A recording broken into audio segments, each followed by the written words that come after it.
You know that feeling, Mike? You see something in the news or you hear about some terrible injustice somewhere, and you just get this immediate, strong impulse. Like you have to say something, to speak out, maybe demand some kind of action. But then sometimes maybe a little voice pops up, does it for you. It asks, hang on, is it really my place to say this? CEO, who actually gets to call out evil publicly. Well, today we're doing a deep dive into a really unique perspective on that exact question. We're looking at how one specific source tackles this whole idea of public denouncement. Our source material is drawn from excerpts of a piece titled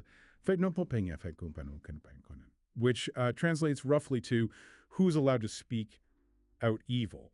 And we're zooming in on one particular verse, Sura An-Nisaa 4.148. That's chapter 4, verse 148 from the Quran.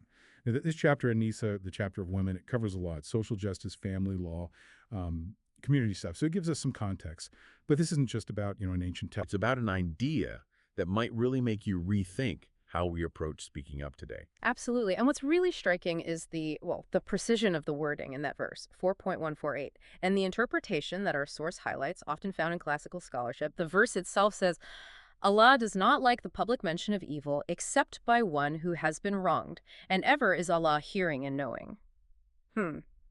So if we unpack that, the interpretation presented is, quite specific and pretty impactful. It basically argues that only the victim, the person who has directly, personally suffered the wrong race, that's the person who is explicitly permitted to mention the evil publicly. Only the victim. Yes. According to this view, it's not for others who just heard about it or, have secondhand knowledge or just feel a general sense of outrage. The core idea here is that direct personal experience is the sole legitimate basis for making that grievance public. It gives a kind of almost like ownership, a powerful ownership over the suffering and the right to talk about it publicly, which, really stands apart from the common idea today that maybe everyone should speak out about everything they see as wrong. Wow, okay. That is specific. It definitely pushes against that modern feeling, that sort of universal duty to call out injustice wherever we see it, even if it didn't happen to us.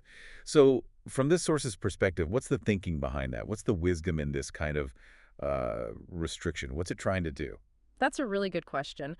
And the source seems to suggest a few things. A big one is preventing slander, defamation, stopping unverified accusations from spreading like wildfire. Right, the rumor mill. Exactly. If anyone could just publicly denounce anything they thought was wrong without direct knowledge, well, it could cause chaos, couldn't it? Ruin reputations based on hearsay, damage trust in the community. Yeah, I can see that. So by limiting that public voice to the person who is actually wronged, it sets a high standard.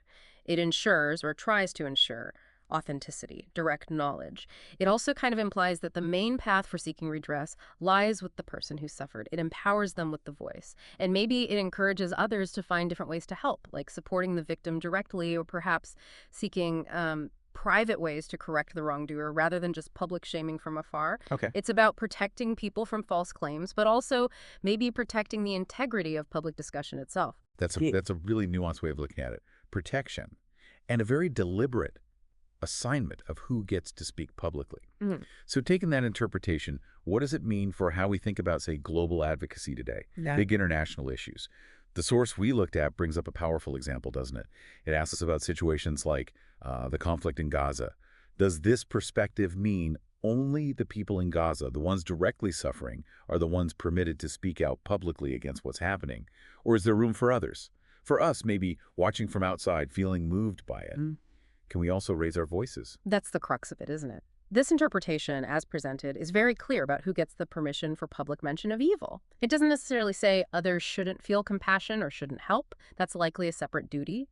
But it does draw a sharp line around that specific act of public denouncement. So for you, the listener, it really prompts a question, I think. If this principle holds that only the wronged party has that explicit public voice, how does that change how we see our own role when we witness suffering elsewhere?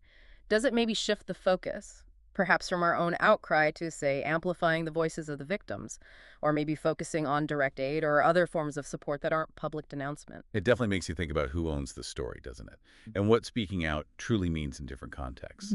So as you reflect on this specific idea, this interpretation of justice and who gets to voice it, what really stands out to you when you look at our world today with instant global communication and widespread activism? Something to mull over.